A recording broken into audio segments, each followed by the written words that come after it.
मनुष्य जीवन दुर्लभ है और जिसने मनुष्य का शरीर पाया और उसका दुरुपयोग किया वो पशु है। ये लाइन सन 1934 में आदरणीय घनश्याम दास जी बिरला ने अपने पुत्र बसंत कुमार जी बिरला को एक पत्र के माध्यम से लिखा था। ये पंक्ति हम सब के लिए एक प्रेरणा स्तोत्र बन के रह गई कि जिस प्रकार से आदरणीय घनश्याम दास जी ने बिरला परिवार की एक नींव रखने के लिए अपने पुत्र को कहा और उन्हें बताया कि जिस प्रकार से बिरला परंपरा रही है उसे तुम आगे अपने बच्चों तक भी समझाना, और ताकि हमारे परिवार का नाम पीढ़ियों तक चलता रहे। बिरला परिवार के किए गए जो कार्य है, चाहे वो सामाजिक दृष्टि से हो, चाहे आर्थिक दृष्टि से हो, चाहे राजनीतिक दृष्टि से हो, ये किसी से छुपे नहीं। और मैं मानता हूँ कि 21वीं सदी के जो युवा है, आज आप सब हमारे समक्ष जो बैठे हैं, आज ओरिएंटेशन कार्यक्रम है, इसमें हम देखते हैं कि बिरला परिवार आज एक मरुस्थली जहाँ पे कुछ नहीं था, वहाँ से उठकर बस कुछ कर दिखाने की आस में निकल पड़ता है और इतिहास रच देता है। इसी प्रकार से आज जो हम 21वीं सदी के युवा है, इनसे क्या प्रेरणा ले सकते हैं, क्या सीख ले सकते हैं, ये हमें चिंतन करना अति आवश्यक है। बीके बिरला इंस्टीट्यूट के मेरे समस्त परिवारवासी, students, staff members, faculty members, इस प्रांगण में पधारे सभी गणमान्य अतिथिगण को मेरा हृदय से नमन। आज आपके समक्ष मुझे कुछ शब्द रखने का मौका मिला है, इसके लिए मैं आपका आभार व्यक्त करना चाहता हूँ। मुझे याद आता है कि जिस प्रकार से हमारा जीवन संघर्षों से भरा है, कुछ उसी प्रकार से कई वर्षों पूर्व जब बिरला परिवार की शुरुआत हुई थी तो वो भी संघर्षशील शुरुआत थी। राजा बलदेव दास जी बिरला, जिन्हें हम राजा साहब कहते हैं, उनके 4 पुत्र थे, जुगल किशोर बिरला जी, घनश्याम दास बिरला जी, आर.डी. बिरला जी और बृजमोहन बिरला जी। राजा बलदेव दास जी बिरला सनातन संस्कार, सनातन संस्कृति से अधिक रूप से प्रेरित थे। उन्होंने सनातन को अपने जीवन में बहुत अधिक रूप से उतार दिया था। उनके विचार, उनके व्यवहार दोनों में सनातन झलकता था। और हमारी सनातन संस्कृति है ही इतनी खूबसूरत कि आज हम देखते हैं कि साइंस हो, चाहे कोई भी विज्ञान की परंपरा हो, फिलॉसफी हो, सब एक चीज का उत्तर ढूंढती है कि मनुष्य जीवन का अर्थ क्या है। Why are we living? What is the purpose of human being? What is the purpose of human life? लेकिन हमारे सनातन संस्कृति में इस बात का उत्तर कई वर्षों पहले ही दे दिया था। उन्होंने पुरुषार्थ करके एक कॉन्सेप्ट बताया। पुरुषार्थ अर्थात पुरुष का अर्थ, पुरुष अर्थात मनुष्य, उसका क्या अर्थ है, व्हाट इज द पर्पस। इस प्रश्न पर जो उत्तर हमारे संतों ने दिया था वो 4 भावों में बटा हुआ है: धर्म, अर्थ, काम और मोक्ष। मैं मानता हूँ आप सभी इस बात से वाकिफ होंगे कि ये 4 पुरुषार्थ हमारे जीवन को चलायमान रखने के लिए, हमारे जीवन को पूर्ण करने के लिए अति आवश्यक है। और राजा बलदेव दास जी बिरला ने भी इस बात को समझा था। उनके 4 पुत्रों को उन्होंने एक एक करके इस मार्ग पे बढ़ने के लिए प्रेरित किया। सबसे पहले जो सबसे बड़े पुत्र थे, आदरणीय जुगल किशोर बिरला जी, वो धर्म के मार्ग पे चले। उनकी कोई संतान नहीं थी। उन्होंने सांसारिक बंधन से अपने आप को जल कमल की तरह दूर रखना स्वीकारा। वो धर्म, अध्यात्म पर चिंतन करके उनसे विचार बनाकर एक अपने जीवन में मार्गदर्शन बनाते चले गए। आज उन्हें पंडित गणेश नारायण जी जैसे महान संतों का सानिध्य मिला। अध्यात्म में रहकर उन्होंने चिंतन करना सीखा और वो समस्त बिरला परिवार के मार्गदर्शक बने। जब हम देखते हैं, जब हमारे जीवन में कोई विचार आते हैं, कोई आइडियाज आते हैं, तो उन्हें एग्जीक्यूट करना, इम्प्लीमेंट करना भी जरूरी है। और उस एग्जीक्यूशन और इम्प्लीमेंटेशन के लिए सहयोग की आवश्यकता है। और सहयोग सबसे बेहतर अगर कोई कर सकता है तो वो भाई होता है।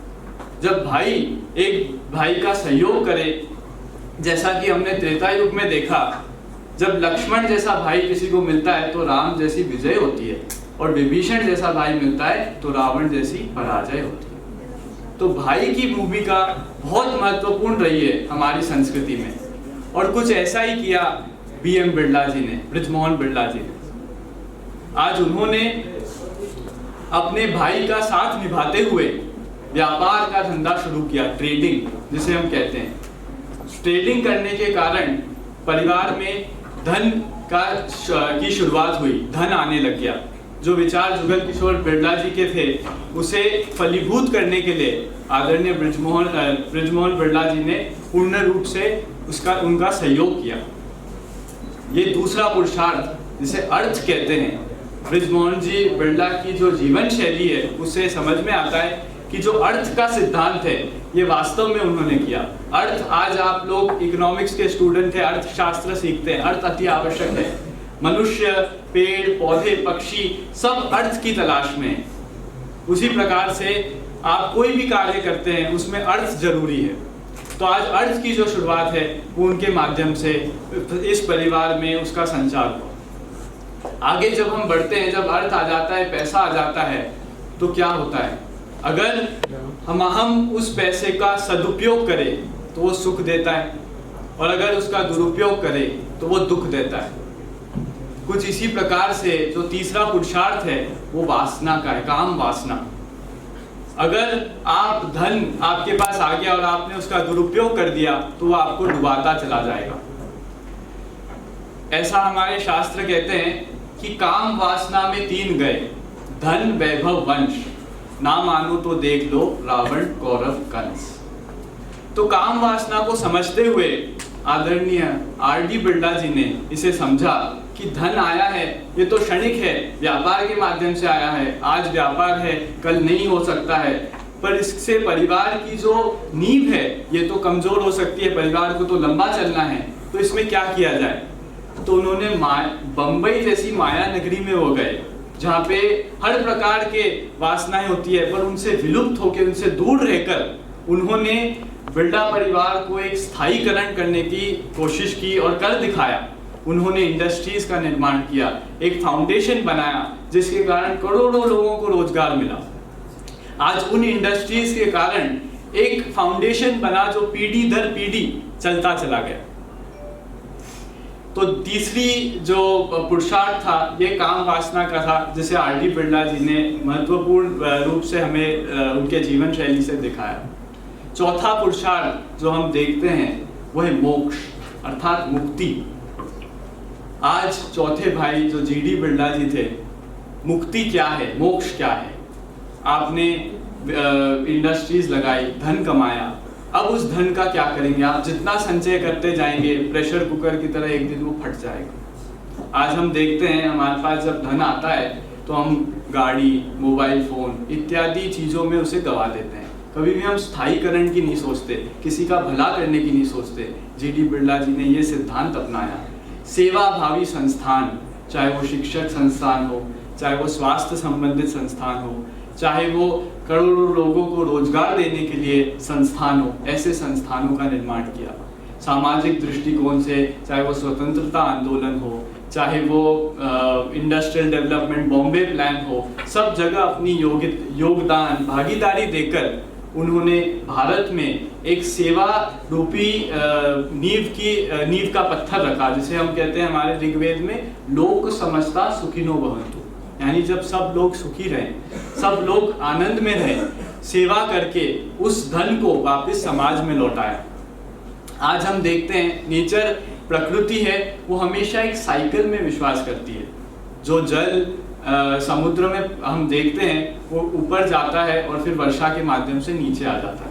तो नेचर भी कभी भी कोई भी चीज़ एक जगह पे स्थिर नहीं रहने देती, वो उसे गोल घुमाती है। उसी प्रकार से धन भी जो है वो एक एनर्जी है, उसे भी घूमते रहना चाहिए।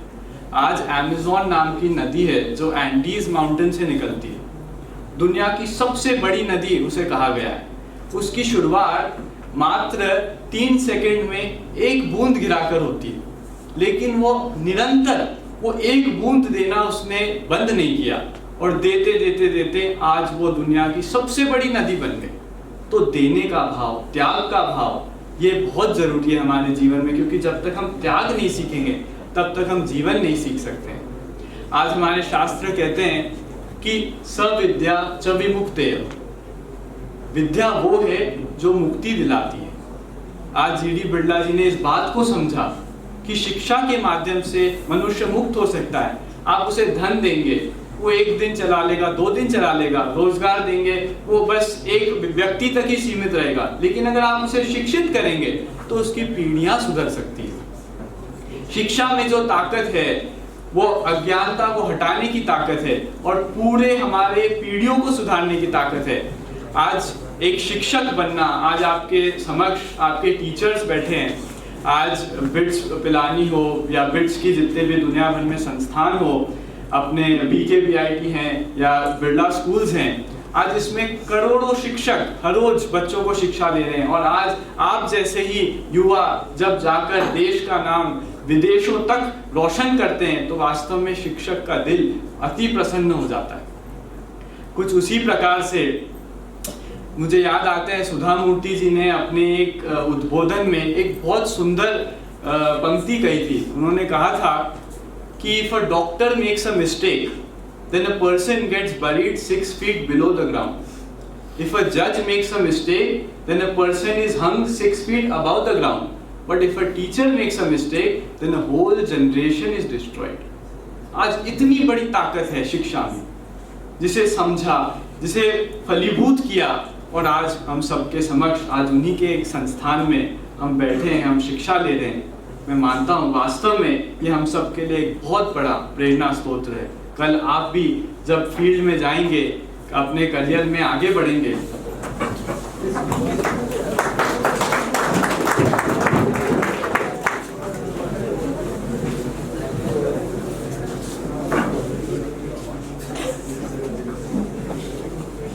जब अपने करियर में आगे बढ़ेंगे तो कहीं ना कहीं अपने शिक्षकों का नाम अवश्य रूप से स्वर्णिम अक्षरों में लिखा जाएगा।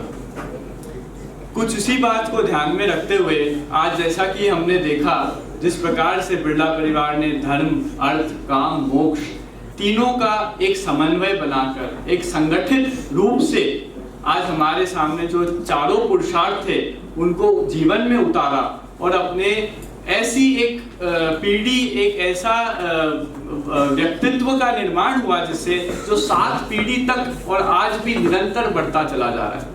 तो अगर ये 4 चीजें हम भी हमारे जीवन में उतारे, सबसे पहला धर्म।